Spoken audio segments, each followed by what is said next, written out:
Bang on. All right, everyone. So I'm just going to do a video and just talk about chipping and not really have anything in particular to talk about apart from some things that I know. I'm just going to go off the top of my head. So, welcome.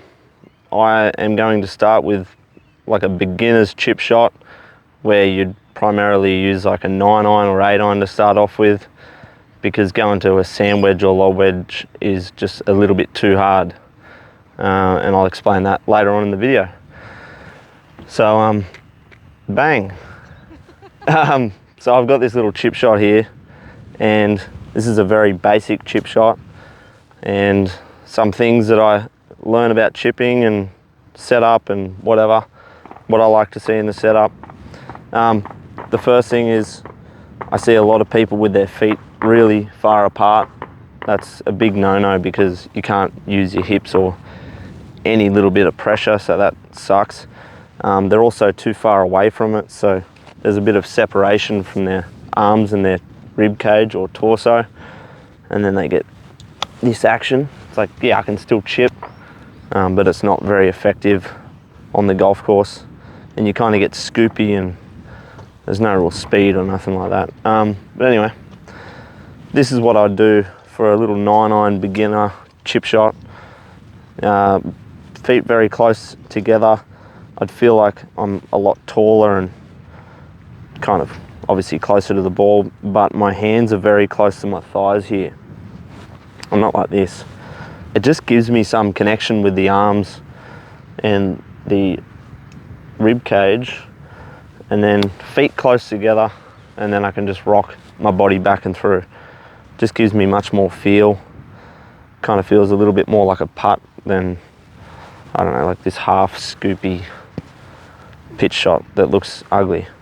Another thing that I'm doing is keeping my left arm straight and just feel like I'm hinging the club behind me a little bit more. I'm not rolling the face open. I actually like to get a little bit shut on the way back, meaning it's pointing to the ground a little bit more. So definitely not like this. And I know this is a lot of information, but whatever. And then as I come through the chip shot, as a beginner, my focus would be to get you to brush the grass a lot more and just get this kind of strike of the match going, and just get this release of the club head past the hands. I'm not getting the handle to do this because I'm less likely to brush the club into the ground. Getting this nice relaxed slowing down of the hands and a release of the head, and now you can hear that strike. The more I accelerate my hands, the club head is then, the radius of the swing is going to shorten, and then that club head is going to be more higher up. That's where you get a lot of the sculls from, and that's where you see a lot of the people that set up and they go like this and their hands get too fast, the club head is too close to them, the radius, and they end up finishing low like this. I call it getting reachy. They haven't let that club release and complete the arc, which in turn brushes the grass a lot more. So just to recap, feet really close together, a lot closer to the ball, hands close to your thighs, and then get this nice relaxed kind of, I don't know, pivoting motion around the body. You can see I'm not very static with my legs. There's actually a fair bit of hip movement here, and I can feel a bit of pressure shift back and through, and I'm not rushing any bit of it. I'm just kind of, I don't know, real relaxed. And that's the little bump and run 9-iron chip. The reason why a lot of elite players don't just go to a 9-iron like this is purely because the ball speed that you'd get with a 9-iron is a lot faster than you'd get with a lob wedge or a sand wedge. So if it's faster, your feel has to be a lot better. Also, the ball's just going to run out. So yeah, it's a great shot to have, and I would definitely recommend it at a lot of courses, especially if the lie is really tight and kind of grainy. But for an elite player, you got to learn to start using sand wedges and lob wedges around the green, especially if it's nice and fluffy like this lie. Like, it's not too hard. But yeah, and try not to hack at it. Try not to let the club drift out away from you. Try and let the club head work on a little arc around you like this. And yeah, just brush the grass. Bink.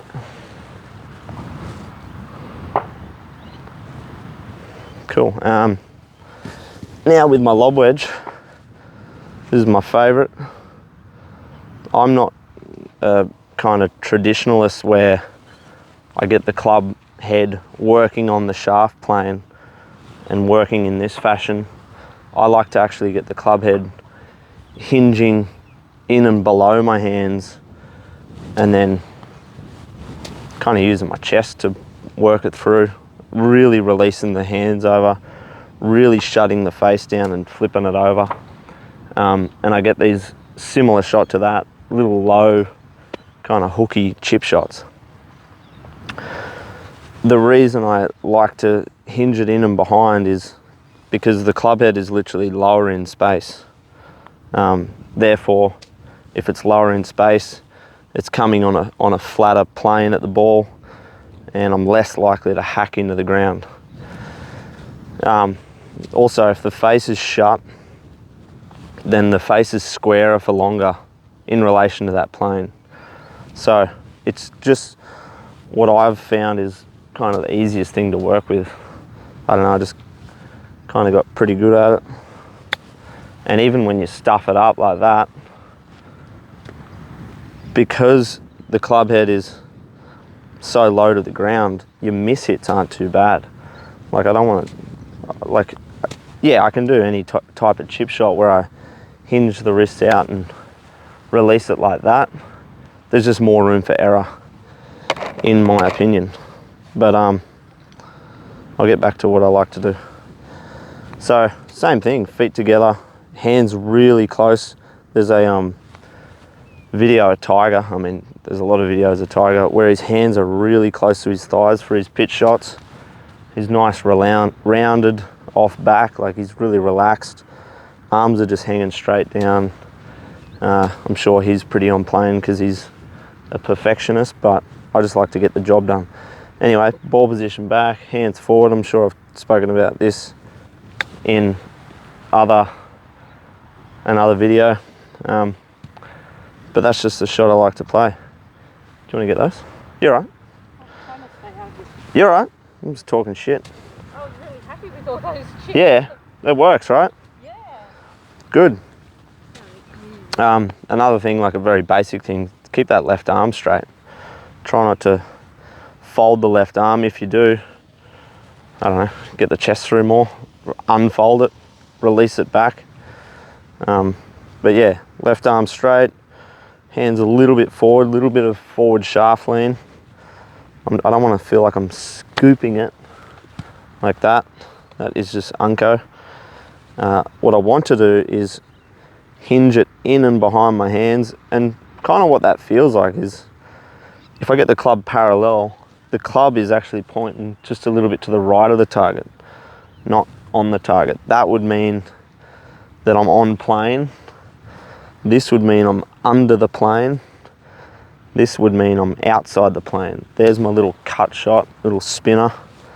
This is my little running up to the hole shot, which is just easy. And you can see how much my wrists work in this shot. Really release over, really turn it over. That was a terrible shot. And again, with the finish position, I'm really chest through to the target, not hanging on to anything. And yeah, that's how I chip. I'm a little bit tentative with my wrists. But yeah, what I do, so from that, learning to get the club inside the hands and shut the face, and you can see this like flat left wrist position that I got, and letting it go. But learning to do that, and then you'll start to get your strikes a lot cleaner and spinnier and nippier. The chipping action isn't all about like focusing on the swing or the technique or the movement. You've got to transition what you're doing with your technique into more of a competitive practice where you can then take it on the course. Now, what the hell do I mean by that? Basically, if I was to set here and go, all right, I've got to get 4 chips within a meter circle around the hole from any spot, really. It depends on your ability, but my ability, I'd say I've got to get 5 within a meter circle around the hole until I can go. And then I'd get 5 balls, and then I would repeat that until I actually performed the result that I wanted. And what that does is then builds your confidence, because then you know that you can take it on the golf course, because you put yourself in a bit of a pressure situation in order to get those 5, right? So if I just sat here and chip like this all day, which I used to as a kid, that's great, like cool, whatever. But there's no outcome that I need to get to. There's no pressure that I'm putting on myself. I'm just kind of dicking around and hitting chip shots.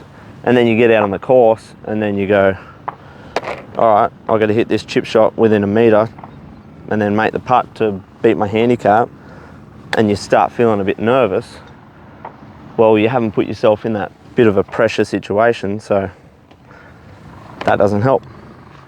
The next thing that you need to learn to do is start focusing on where you want to land it, and then assessing your chip shots. So not just going, like literally pulling your bag up to the ball and then going, okay, this is the green. The best players in the world, and even anyone, should do this, because you start to learn how to assess chip shots. You should walk up to the hole. If your team or playing partners aren't telling you to hurry the F up, you should walk up if you've got time and assess the hole, like assess if there's a downslope, assess what the wind's doing, assess how much the first thing you should do is assess the lie, how the ball's going to come out, then assess how the ball's going to land, then assess how the ball's going to roll out. So for this, it's a clean lie, so I've got easy access to this ball. It's a little bit into the wind. I know the grass is a little bit soft, so it's not going to roll out as fast as I think, but there is a little bit of a tear there you can't see. So again, okay, I'm going to land this just past the first flag and then let it trickle out. So when I'm over my chip shot, I'll then focus on that spot just past the first flag, and then that's kind of all I'm thinking about as I'm over this chip shot. I'm not worried about my technique. It's like the analogy I give is, if you're throwing something like a bit of paper in a bin and you're looking at the bin, you're just trying to throw it into the bin. You're not worrying about how far your hand's going back and how fast your hand's coming through and where you let go of the paper. It's more reactive. So when I'm on the golf course and I go, okay, I've got to land it. Let's just say I want to try and land it in that first hole. I'll go, okay, I'll try and feel the speed, feel the release, and then I get over it. And then all I'm really thinking about is that hole. And then I react to it. So in my mind, the picture in my mind is me just focusing on that hole and then trying to chip it into it.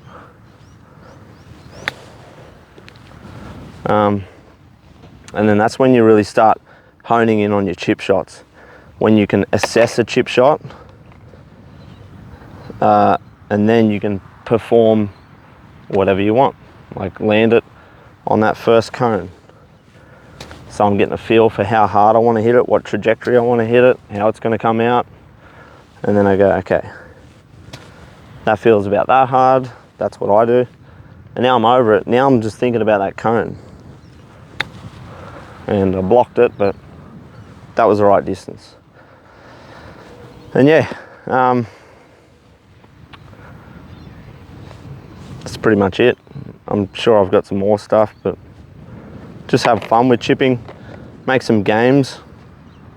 Like, to say to yourself, all right, I can't leave until I land 3 in a row in between this club or that club, or 3 in a row in between those 2 blue cones.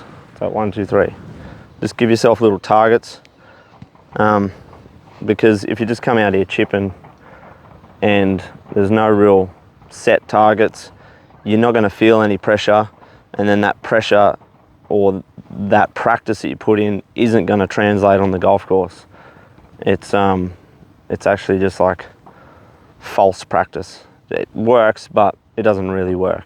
You know in the back of your mind that those little bits of nerves that come on aren't helping you. Like, you haven't been there before. So your only practice is really on the course when you get nervous. It's not real. You need to get nervous. And then just be comfortable with it. And yeah, hope that helps. I hope you learnt something. I'm sure I can do a lot better job, but I just wanted to talk some shit, and see you later.